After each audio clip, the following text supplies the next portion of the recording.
Make summer work for you. So the key to achieving goals this summer is mindset, attitude, and behavior.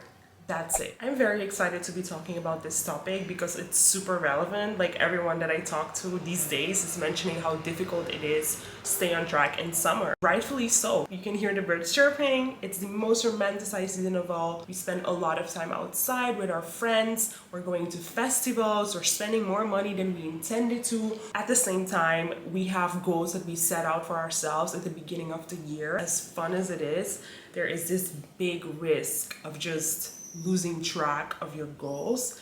And in this video, I want to talk about how to not fall off with your goals. Hey there everyone, welcome back to my channel. My name is Aisha if you're new here, and I think right now is the perfect time for you to go ahead and hit that subscribe button. I don't have an intro yet, so I'm just gonna skip over that and get straight into this video. Why is it so hard? From nature's perspective, summer is the time when everything comes to life. Everybody else is also outside. We also spend a lot of our time online looking at what other people are doing. When we look at what other people are doing, we also feel like, oh my God, we should also be doing that. FOMO kicks in very easily. A lot of the decisions that we make in our lives are quite unconscious. And one of the heuristics, so shortcuts that we use to make decisions, is what are other people doing? When we see other people online having a lot of fun, going to all these concerts, going to festivals, we also get the pressure, or we unconsciously put that pressure on ourselves that we should also be doing that. So different things happening at the same time, but it leads to the same conclusion. However, not setting ourselves up for success in summer can lead to disappointment after summer. Why? Summer is 3 months. 3 months out of 12 months is basically 1/4 of the year. In September, when it starts to get cold again, you will look back at your goals and you're gonna be like, oh my God, there's so much I wanted to do. I didn't do much the past 3 months, which means that now I have to rush through my goals. I have to overwork myself to achieve them before the year ends. My own experience with this, for example, last year I had an amazing summer. I was really outside with it. I traveled a lot. I went to the park almost every weekend. I was also seeing my friends. I went to a lot of restaurants, and it was honestly a blast. At the same time, I do remember in September looking at my sheet with the goals that I had for the whole year and thinking, there's no way I'm gonna achieve all of this in the coming 3 months. And reflecting back, I thought if I had taken a more realistic approach to how I'm going to balance out my summer with the goals that I had, I would have probably not been in that situation in September. But goals, goals, goals. Goals shouldn't be an abstract term that we use to talk about the things that we want to achieve. In the end, when we look at the goals that we have and you translate that to your daily life, it's about the action. Below all of this action and goals and everything that's going on is our behavior. So our behavior and the way that we make decisions is what makes it possible for us to act towards our goals. When it comes to behavior, it's a bit complex because there's so many things that influence our behavior. For example, if you're starting your summer out already being quite strong in the practices that you do that help you achieve your goal, it's going to be a bit easier for you to be able to balance that out very well. If at the beginning of summer you're setting out goals that you've never had before, then it's going to be a little bit more difficult because these actions are not embedded in what you do in your daily life, which means that a lot of thinking is going to be involved there. When there's thinking involved, there's resistance involved. Always. So in that sense, we always have to start out by asking ourselves, what are the type of goals that we're going to act on in the summer? If you know that you are someone that's going to spend a lot of time outside, or you already know oh, I'm gonna go to this festival, da da da da, it doesn't make sense to have a list of 10 goals that are all new to you. One thing about summer is that your health can deteriorate. And if you already have difficulties in summer, it's really important to kind of put a bit more weight on your health. Stay hydrated. But seriously, I know that in the weekend, I'm gonna be out there, I'm gonna be up till late because I made plans or whatever. I make sure that during the week, I'm sleeping. I'm prioritizing my sleep because I need high quality sleep because of those days that I know that I'm gonna be sleep deprived. So those are 2 things. The other thing is vitamin D. Vitamin D is in abundance in summer. make sure you get enough of it. If you're in a better mood, if you're hydrated, if you sleep well, you have a great foundation to go after your goals while also balancing having fun. So now that we talked about the foundation that's super important to have in summer, let's finally talk about that framework that I keep teasing you with. Before we get into behavior, let's first talk about mindset. As I said previously, there are so many unconscious things happening that influence our behavior. In order to overcome these hurdles, it's very important that we understand how they manifest within ourselves. For everyone it's different, but in terms of neuroscience, like the processes are the same. I already gave a teaser of this before, and FOMO is a big one of them. And FOMO can manifest differently for everyone else, but I think if you spend a lot of time online consuming content from other people, because we document so much of our lives online, it's very easy to see what are people doing this weekend, where is everyone going to be outside, and if you're inside because you want to read a book or because you want to just relax, you obviously feel the pressure. And you feel that fear of missing out. And why do we feel that fear of missing out? We look to other people to know what we should be doing. So as people, we are wired to kind of follow other people in what they are doing. And then we just look at that and we think, oh, people are going to this festival, why am I not there? So in line with that, there's this kind of like herd mentality that is going on in general. This is something that you will have to reflect on your own and think about, how does this manifest for you? The other thing is that we struggle with this scarcity mindset. We reason in our brain, summer is something scarce. It happens once a year. That means that when summer comes, I need to have fun. So we have this expectation of summer, right? The association that we all make with summer is fun. Summer is outside. Summer is travel. Like all of this, as much as I agree with this way of thinking, it can hold us back when it comes to our goals, because we easily let our goals, we put them to the side and then just go full in on summer. And it's because of this scarcity mindset of thinking like, oh, summer only comes once a year, I can only have fun once a year. No, that's not true. You are also going to have fun in September. So you don't need to go all out in summer. So it's all about recognizing this, and secondly, challenging this belief, challenging this bias that we have in our brain. In terms of overcoming this scarcity mindset, as I said, it's very important to reflect. And some questions you can ask yourself there are, how did I experience last summer?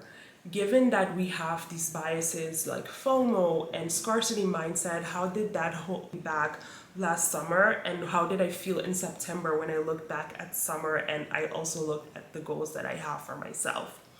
That's the second step. So health, very important. Secondly, going into that framework of mindset, like addressing the biases that we have, how they manifest for us.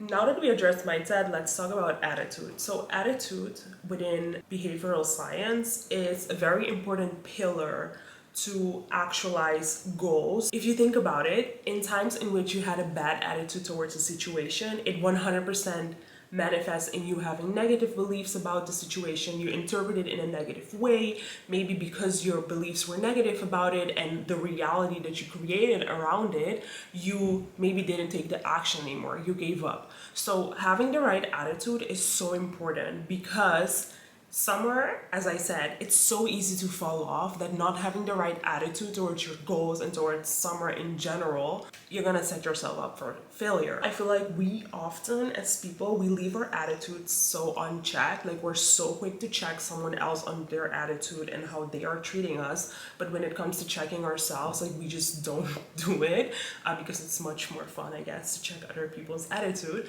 But nonetheless, it's very important. So let's talk about what are the things that we need to have in place in order to actualize our goals. I would say it's three main things, and the reason why it's important is because they can help you bounce back quickly, they will help you persist when it becomes difficult, and they will help you create excitement for you to visualize that goal and visualize yourself at the end of summer in September, instead of being in that situation that you're like living with regrets. You're looking back and you're like, oh my god, this was like amazing, like I did both of them.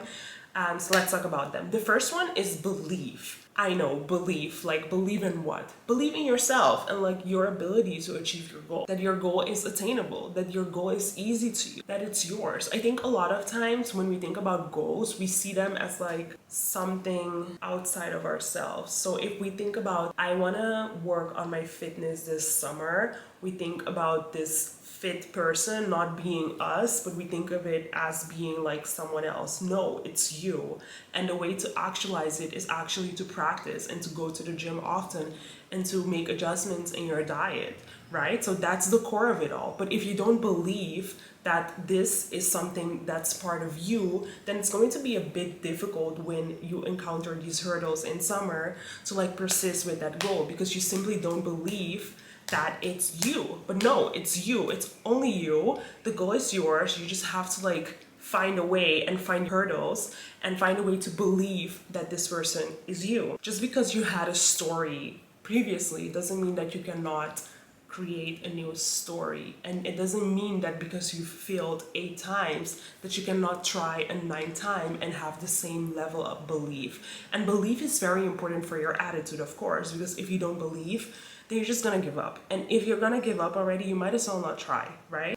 The second one is patience and agility. If you're going to work on goals that are probably new to you, you should not expect yourself to succeed in one go. The way it works is if you have a set of behavior in your brain, you need to create that pathway, right? So every behavior in your brain has a certain cognitive pathway. And if you haven't done something often enough that the pathway is very strong, it's not realistic to expect yourself to be able to like be very successful at it in one go. Maybe you are, and that's great, but you shouldn't have that expectation of yourself. What you should have is patience. So patience, knowing that, hey, this is a new cognitive pathway that needs to form in my brain, so I have to just keep repeating it, practice, fail, get back up, etc. Agility. If you make a list of goals at the beginning of the summer and you say, these are the things that I'm gonna do, and then you start to see that you are getting off track because you're going out too much or you're spending too much time outside, you need to be able to look at your goals and be realistic about what you can achieve. So going back to the board, moving things around, being agile. So not sticking to the original plan, but once you have more information about how it's actually going, to go back to your plan and like move things around so you can still achieve something by the end of the summer. The last thing that I want to talk about is trust. Belief and trust are more kind of the same, but they're not really the same, right? So belief is like you really believe it, but if you believe something and you don't really trust yourself to actualize it, then I don't know, you're not gonna get anywhere with it. You need to trust that you are able to follow through with the things you say you will. And maybe you have struggled with this. I've also struggled with this many times, in which you start to see that you set out these goals and you write things on paper and in the end you just don't do it. That erodes trust within yourself.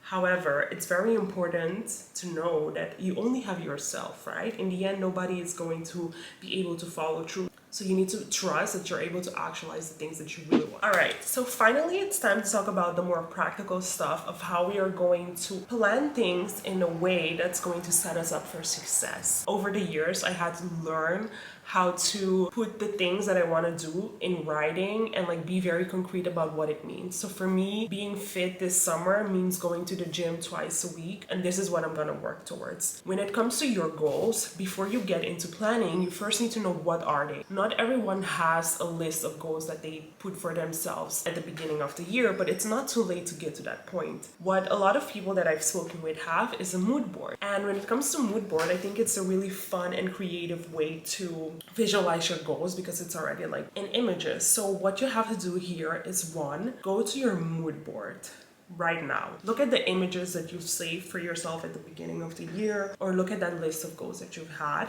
and think about how you feel about those goals given where you are now. Look at those goals, evaluate where you are, look at how you feel, and look at where you want to be. Why is this very important to do? It's because you need to remind yourself of your why. Motivation is important. It's not enough, but it's really important to be very grounded in your why, because only then you can carry through. Only then you can say no. Only then you can say no with conviction, because you know that doing something will sacrifice getting to the goal that you set out for yourself. The other thing is to not already go and plan them, but to look at realistically how much time will you be spending on these activities. If you know that you're going to be on holiday for 2 weeks in this month, next month you're going away for a week, you're going to a festival, it doesn't make sense to like plan out big activities when you know that you're constrained with time. When it comes to planning, think about boundaries. So what are you willing to trade off? For example, I have to make this YouTube video, which means I have to sit inside in front of my camera, I have to edit the video,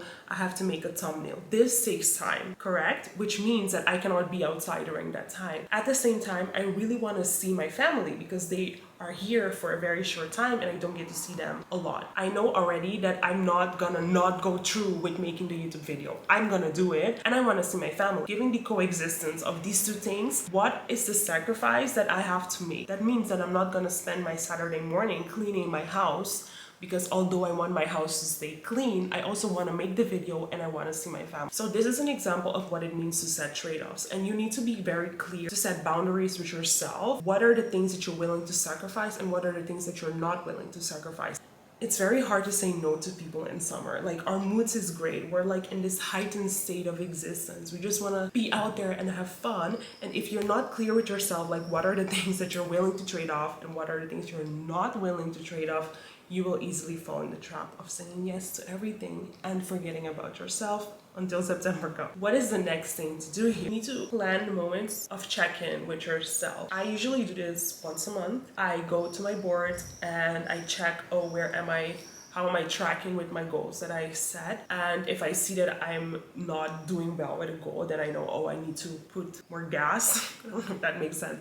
I need to like focus more on this goal. So summer is 3 months. Depending on how you are or how well you're able to follow through, put in your calendar a reminder to check in with yourself every month or bi-weekly to see how you're doing and to see if you need to shift anything around. Remember, we said agility is very important in this process. So that is basically acting on the mindset of agility. Putting that in your planning, going back to your goals, revisiting your goals, how am I tracking, etc. Very important to set yourself up for success, because if you know already that you didn't do any of the things that you wanted to do this week, then you know probably the next 2 weeks maybe the same will happen. So what adjustments are you going to make there, instead of letting 3 months go by and not ever looking at your goals again? Those are the things that we need to have in place in terms of our behavior to make sure that we are able to stay on track in summer and achieve our goals in summer and be happy in September. So I really hope that this video was useful for you. There is a lot of social science, behavioral science that's underlying the things that I say, so I'm not like pulling things out of my my behind. I'm saying things that have been studied by psychologists, by behavioral scientists, by designers, and I really hope that this works for you. So if you implement it, please provide some feedback of how it went for you and also evaluate how it went for you, right? So everybody is different and we all need to find the right way to go about our goals and live happy lives. I hope that you found the video to be helpful. Remember to subscribe, put on your notification bell, and I really hope to see you in the next video. And I'm gonna close it down and I'm gonna go outside. Bye!